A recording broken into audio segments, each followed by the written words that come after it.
Hello साथीहरु, आज चाहिँ म नयाँ डिस बनाउँदैछु। यो चाहिँ के हो भन्दाखेरि हजुरहरुलाई देखाउँदैछु।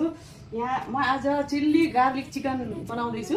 त्यसको लागि 100 ग्राम चिकन छ यहाँ। अनि चाहिँ मैले यति 4वटा प्याज काटे, स्वाद अनुसारको हजुरहरु राख्न सक्नुहुन्छ।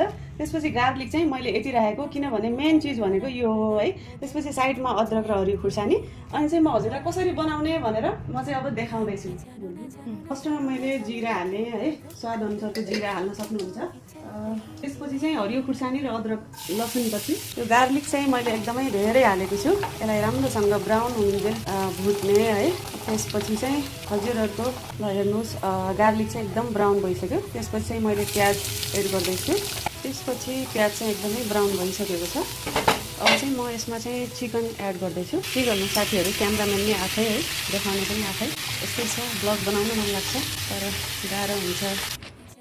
चिकनको साथसाथै मैले चाहिँ रोटी रेडी गरिसकेँ, बनिसक्यो। अनि त्यसको साथसाथै तपाईँ चिकन पनि हेर्न सक्नुहुन्छ, एकदमै पाकिसकेको छ।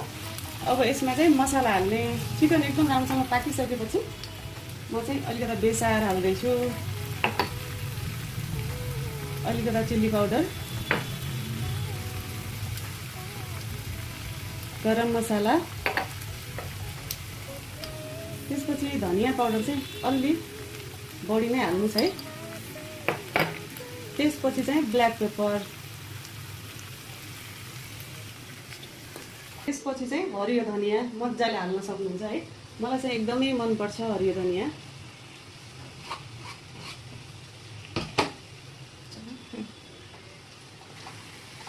हरियो धनिया भयो भने स्वाद नै बेग्लै हुन्छ है साथीहरु।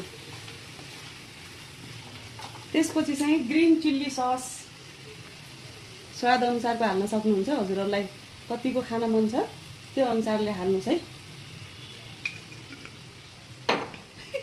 हजुरहरुलाई कस्तो लाग्यो साथीहरु, प्लिज लाइक कमेन्ट शेयर गर्नुस् अनि फलो पनि गर्नुस्। मैले चाहिँ फलो ब्याक पक्का दिनेछु हजुरहरुलाई।